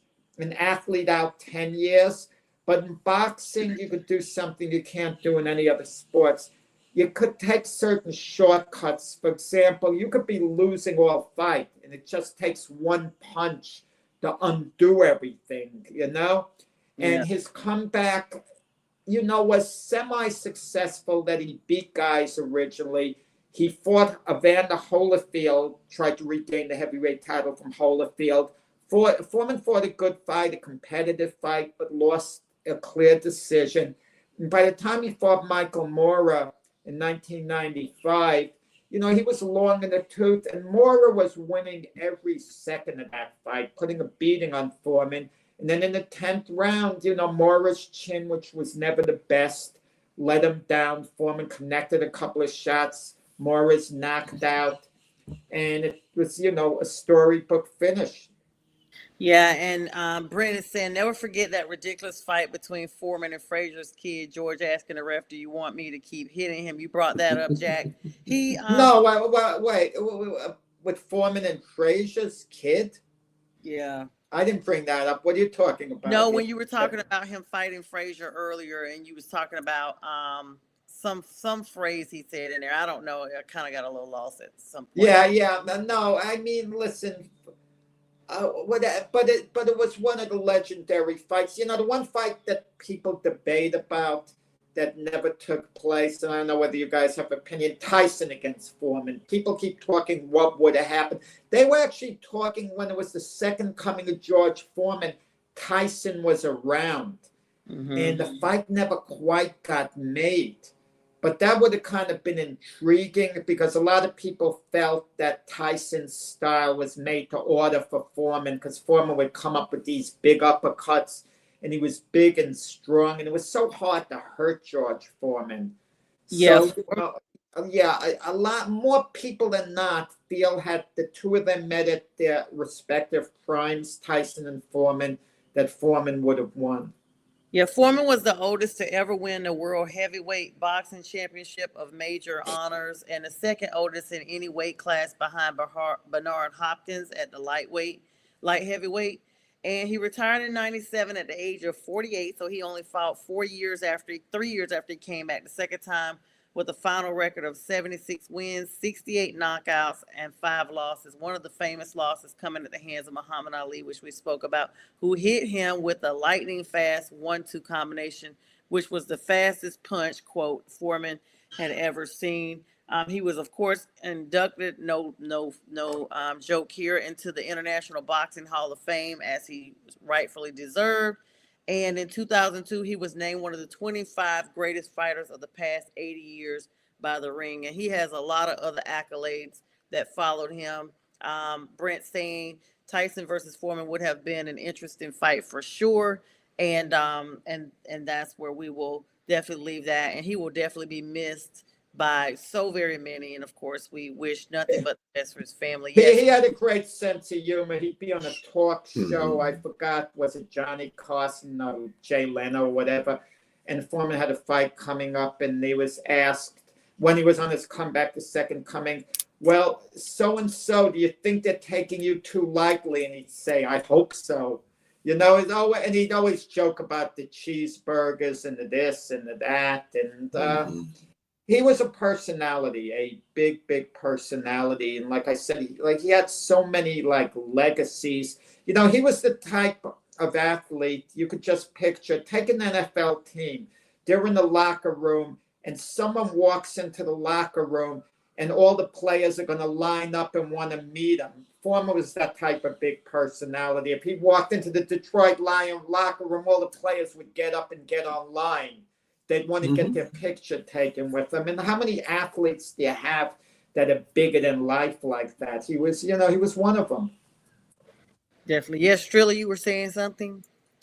Yeah, so I know this is not one of his accolades, but I know you alluded to this earlier about his kids. Not only did he have 12 children, but he had 4 wives. Yes. He had his sons are George Jr., George III, George the Fourth, George the Fifth, George the Sixth, and he has Georgetta, as Jack stated before. 1 girl, 5 sons, 7 daughters. He has 5 sons, 7 daughters. Yep. And he said the reason why he named his sons like that, he said, if one of us goes up, then we all go up together. If one of us goes down, we all go down together. I love that. He had a planning for his names, I see. I love that. And with that nice brood of children, right before he made his re-debut into the boxing, it was quoted that he became an ordained minister during the time he was running that youth center that Jack was speaking about earlier. So maybe he was so into the ministry, he didn't have the money to pay for the youth center. Who knows? Well, he also did commentary for HBO as like an analyst. And I don't know how prepared George was, as being a hardcore analyst. Once he heard of a fighter who got a signing bonus, and this is after George had sold a selling grill and made $137 million, and he was going to be salaried on top of all the money he'd made boxing, etc. And he heard the fighter had gotten a bonus for $1.4 million. And George said, wow, what I would love to do if I had that $1.4 million. And Jim Lampley and Larry Merchant jumped on him and said, come on, George, get out of here, because to George, that was basically small money and, extra change, 1.4 million at that point in life. George also became close friends with Muhammad Ali after Ali beat him in retirement. He would call Ali up a lot. They would talk on the phone. So they had developed a friendship. And he was always extremely fond of the guy he beat, like Joe Frazier as well.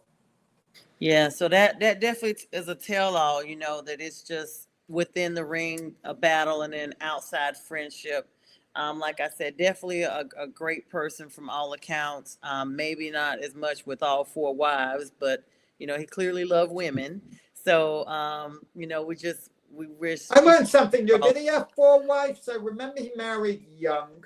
The second, I didn't realize he had 4 wives. Are you Yep. sure you're not kind of confusing him with Muhammad Ali, who was married 4 times? He was married to Mary Joan Martley from 85 till his death.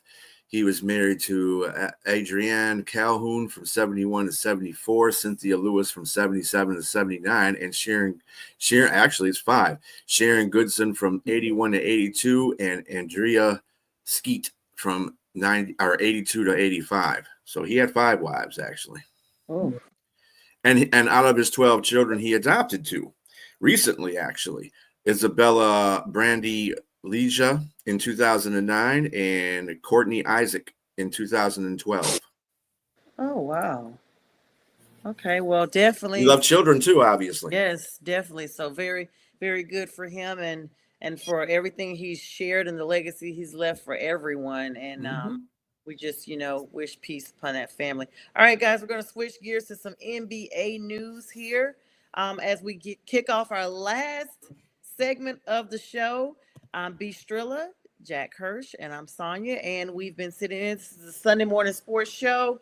Mac and J Train are off recovering, and Keith Angle was on with us earlier. Guys, the NBA has just been nothing short of just bad overall. LeBron James does come back, but the Lakers are blown out by the Bulls of all teams. But Luka Doncic is still putting up what he needs to put up to cook for Los Angeles.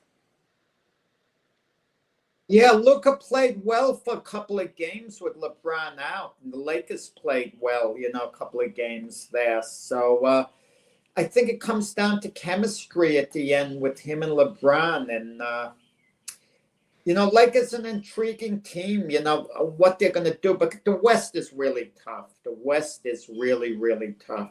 I mean, is Luka, this is a question I want to ask both of you.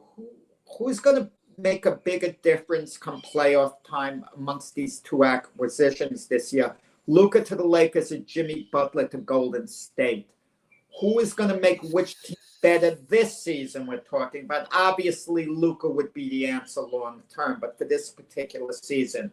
I honestly think, even though a lot of people probably would lean towards the Luka, trade, it does seem seemingly, but I'm tending to lean towards the trio of Stephon, Butler, and Draymond Green out in the Warriors. You got to remember the Warriors are a championship caliber team. They've been there before so many other times.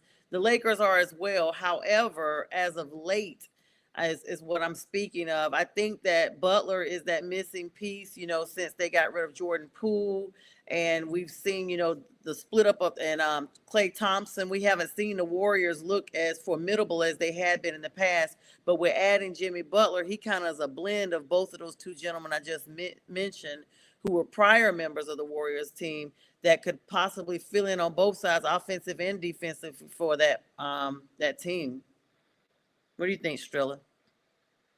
Well, Steph Curry had to sit out a couple of games with an ankle strain lately, and to your benefit on that,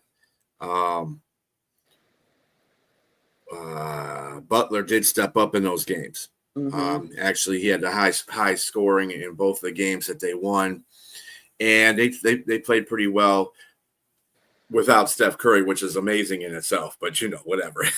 Right. But they did pretty well. And you got to also look out for other players that are making differences on that team. One of them being Brandon Podziemski. He's averaging 10.5 points a game, but there's some games that he does step out there and really play well. That's the guy I notice a lot when I'm not looking at Steph Curry and Butler and Draymond. He's actually making this is a good team. This is a good, stable team. It's not one of the best teams that Golden State has had in the past, but it is a stable team, and I think they'll do well in the playoffs. I don't think they're going to go to a championship. I don't think they have that team caliber yet, but they are going to make a dent in the playoffs. I do like OKC, but yeah, to what Jack said, yeah, I think I would go with Butler and Golden State before I go with Duke. What are your thoughts, Jack? Yeah, what are your thoughts, Jack? I don't know. I mean, Luka's at his best in a sense if he's asked to carry a team. But keep in mind, him and Kyrie teamed up last year, 2 games away from winning the NBA championship. And a focused LeBron come playoff time, if he can gel with Luka, and the rest of the guys like Austin Reeves have it together. But when you're playing guys like Dorian Finney-Smith and counting on them as starters, you kind of like wonder. It would seem to me that between OKC and Denver, one of them is going to go to the finals. They're the 2 favorites, and hanging a little on the outside of the Golden State, the Lakers, etc. I mean, do we have any dark horses like the Minnesota Timberwolves? Who a year ago there were high expectations. I mean, can a team like that do anything? And I don't know. Well, nobody's talking about Houston. Yeah. Houston's on a 9-game winning streak right now. They're playing. No one believes they're going to. Yeah. Hi, and they're the number 2 seed in the West. So I mean, they've been playing some tremendously good ball. That's another question too. You say they're the number 2 seed in the West, but a few teams are kind of bottled up so close together for the next few seeds. How important is that seeding going to be to certain teams, who they're going to play? Now, if you're a team like the Denver Nuggets, for example, you want to be a number 2 seed, obviously, which,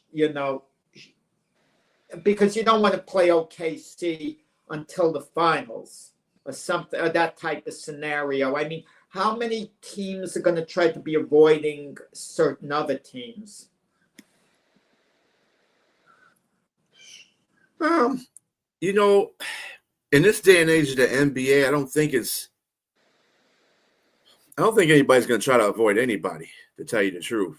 In the East right now, just to take a point, because the Pistons are a 6 seed, and everybody wants them to draw the Knicks because the Knicks are probably playing the most vulnerable of the teams right now, although the Knicks have gotten on a little healthy game-winning streak lately. I think they just won their last game, but they got players that can get you to the championship too.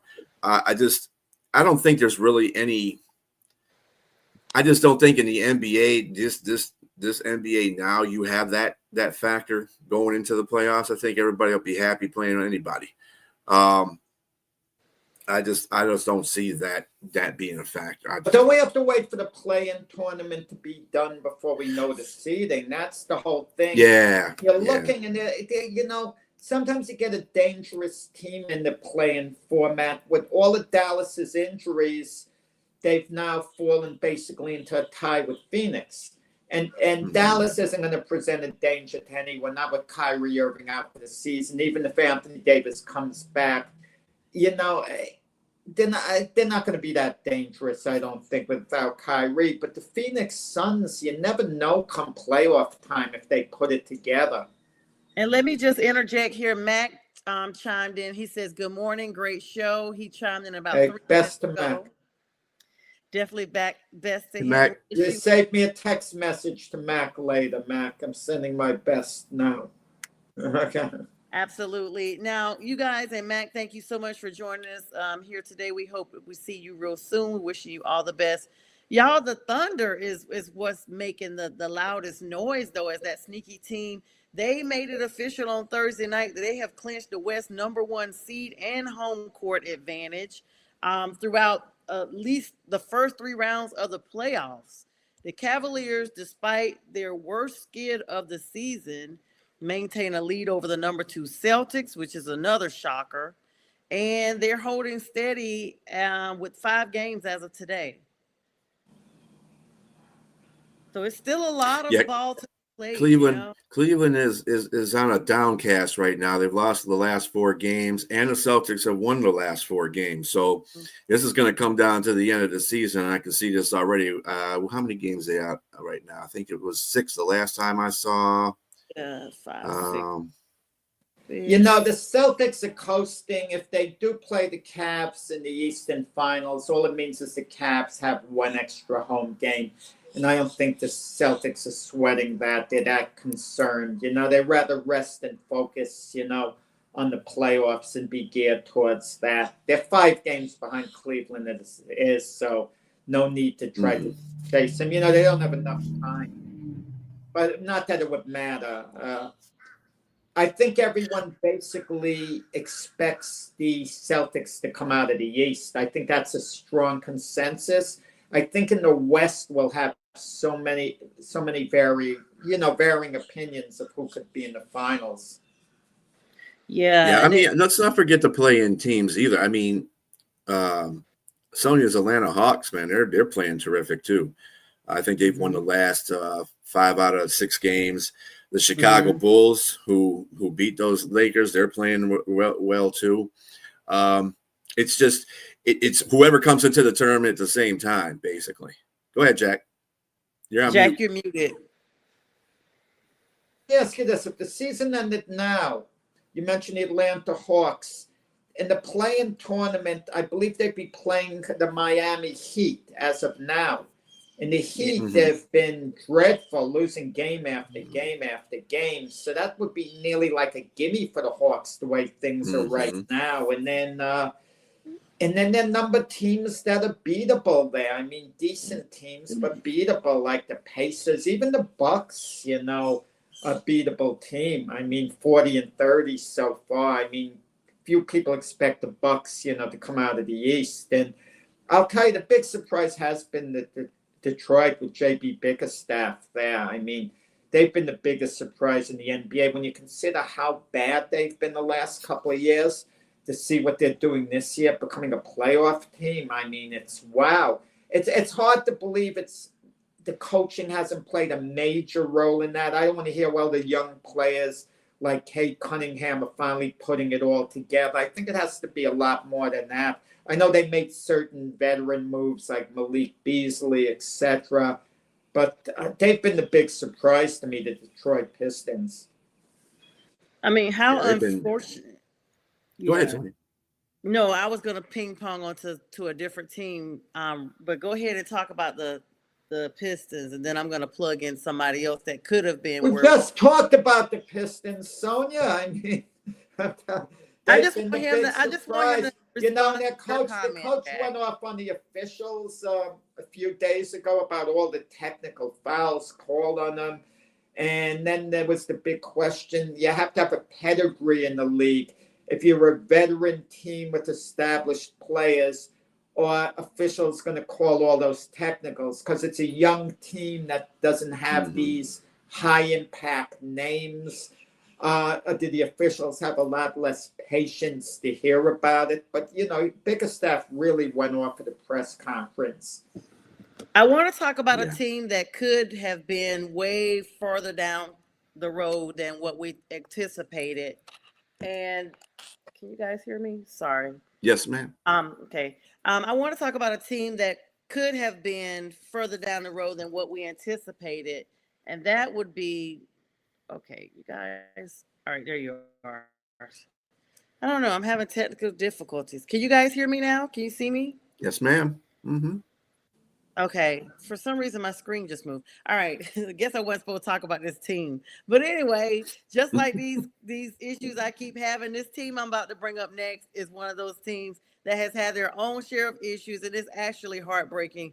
And it's none other than the Philadelphia 76ers. Now, when they went down with Joel Embiid, who's been plagued by injuries, they thought they were going to be able to bank on Paul George for being a person that could propel them into the playoffs and kind of save the day, even though Joel is out once again, season-ending injury. However, now Paul George himself is in that same position, and unfortunately for the 76ers, they will probably most likely miss the playoffs. Historically, this team has just had a lot of stuff. It's kind of equivalent of ping pong balls, just going back and forth for the last few seasons. I don't know what it is. It's kind of like a bad omen over that organization. What do you guys think? I don't think Philadelphia Eagles, huh? No, I don't think anyone expected Paul George to be a savior. He was going to be part of the big three with Embiid, Maxey, Paul George. That became a kind of fad in the NBA. Have your big three. All the teams that look to have a big three. And like we mentioned, Phoenix before. So that worked for Phoenix, Devin Booker, Kevin Durant, and Bradley Beal. But Paul George, we use the term a little long in the tooth. He was long in the tooth coming to the Sixers. I mean, what did he do from the Pacers? He goes to OKC. Him and Russell Westbrook were buddies. They didn't get it done. And then he went to the Clippers. They didn't get, Kawhi Leonard recruited him there. They didn't get it done. So why would he get it done going to the Sixers? But you mentioned the Sixers. Joel Embiid's out the rest of the year with an injury. They got to rebuild there. I mean, Embiid could come back next season healthy, but, their window is closed as far as, a championship goes. Yeah, they could get Embiid and maybe go to the playoffs next year at most. They got a 6th pick. They got a 6th pick, so it's gonna figure out. It's gonna be very important because right now Maxey, McCain, Grimes, and a top 6 pick is what they're going to be basically looking at as far as. Well, I don't know. The draft order hasn't been set yet because the season's not over. They're saying they're going to be in the top 6. That's what they're saying. They're going to be in the top 6 for picks for where they are today. I don't know what order, and with the lottery balls, you don't know what's there. And this, the NBA isn't the NFL. If you get the 6th overall pick in the NFL, you're going to get a high impact player. And the NBA somehow, it's a little more hit and miss, unless you get the first 2 picks. Yes. And I think the Sixers need to move on from Joel Embiid. I do too. Best possible deal. And there's some team that's going to want to roll the dice with Embiid, change their culture. They're going to need to take a big gamble, and they would be willing to give up a lot to get him. Yeah, he reminds me a lot of Zion with all these injuries, but he's put up more stats than what Zion has. Zion is, came into the league. He's stayed relatively healthy as of late, but those first couple of seasons, we were just like, okay, why is he still on this team? But, looks like he's had another injury as of 15 hours ago. Wow, I guess I spoke to Zion again? Yes. It's saying NBA fans react to Zion Williamson injury news as of 15 hours ago. He got injured against the Pistons of all teams.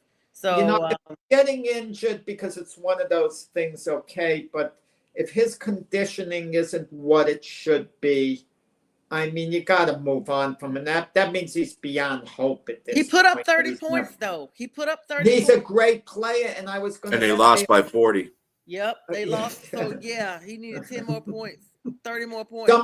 Someone has got to score points. So there's always going to be one player on every team, no matter how bad they are, with who we're going to think is good. Oh, they got 28 points. Well, someone's got to get the darn points. It doesn't mean to play as much, Yeah, they said he's questionable for today's game. He's had a back injury now. I don't know. Strilla, what are your thoughts on that? Do you follow Zion? I mean, it's just a lot, seemingly. Well, I'm not, and J Train, no offense, but I'm not following the New Orleans Pelicans anyway. They're eliminated from playoff contention, so they're 19 and 52. So who cares? I mean, Zion's not obviously making a difference on their team to get in the playoffs, and him being oft injured is really not helping them at all. So I think it's time. I think you're right. With just as Embiid, we should move on with. They should move on with another player. But what about this? If you're the Sixers, do you trade Embiid to the Pelicans for Zion and 2 number 1 draft picks? That might be done. Yeah, players that both get injured, Embiid and Zion, even though Zion gets injured a little more. No. And he was the number 1 pick. I think it's a trade-off, to tell you the truth, because both of them get injured. You're not going to have either one of them for most of this. That's just, unfortunately, they're great players when they're healthy. it's just I always say this: availability is the best ability. If you're not there, it doesn't make a difference. How good you play when you're there. Well, you might win that organization 10 games, but then you have the other 72 to play. So what's the point in trading both of them for each other? And especially for two. Hey, not They for offset. They offset. It's like two negatives. They offset. Yeah, it's basically what it is. It just Embiid's older. Point. Yep, Jack made a good point because Zion is only 24 years old. It comes down to condition, and he was the number 1 pick in 2019. We are in 2025, and I kid you not, every season we've heard about him being injured every single season, even when he was at Duke, ever since he had that foot blowout with his shoe or whatever. He lost some weight, but it comes down to condition. They're saying a lot of analysts, this is coming out from Sports Illustrated 15 hours ago, a lot of analysts are starting to question his conditioning in the past, speculating that this is what's leading up to his injury-plagued seasons with an S on the end. This year, the former number 1 overall pick missed 27 straight games with a hamstring injury, and NBA fans are just starting to be really concerned, especially in New Orleans, because 27 games in a row, and now you have a back injury that has you questionable for today, and you're only 24. What is going on? You're only 24. You mentioned the age factor. That's so important, like you mentioned in any deal. Like you take the Luka deal for Anthony Davis. You know what I didn't like about that deal if I'm Dallas? You're getting a player 6 years older. So, and if you want to prorate it, you're getting 6 less seasons. The guy's going to produce for you. Anthony Davis had an injury history, but so did Luka. Okay, when you think of it. But again, you're trading a 25-year-old for a 31-year-old if you're Dallas. And that's the part of the deal I didn't like, because when both of them are healthy, Anthony Davis and Luka are basically a wash. I mean, you could argue that Luka's a little bit better, but I could argue Anthony Davis could have a little more of an impact on the game. The quality is basically the same, even though Luka's was a tremendous fan favorite in Dallas. But it's the age factor that you brought up. It's important. Age is important because, just the normal age with a non-athletic, professional athletic body, age is a different way from an athlete's body. And these athletes, that's your job. You literally have to condition 24/7. Everything you eat, everything you think, everything you move, everything about you has to be surrounded and catered to and cultivated based on your professional job with the NBA. And one thing, I don't know if it's what he's eating. I don't know. Sometimes it could be the mental, whatever it is, because our bodies hold stress as well. It is not happening, the fact that this is every single season. And whenever you start having a player that every season they're injured from the beginning, it does make you start to question the longevity with that organization. Guys, we're going to get ready to wrap it up here. This has been an amazing show. We appreciate all the likes, loves, comment, and engagement. I am Sonja. This is BSTRILLA and Jack Hirsch as well. And Keith Engel was on with us earlier. And this has been the Sunday Morning Sports Show. This episode will re-air this afternoon at 4 p.m. Eastern Standard Time. We wish you all a great week, and please download the Roku app so that you too can be in the know when we are live. Good Sunday to everybody. God bless.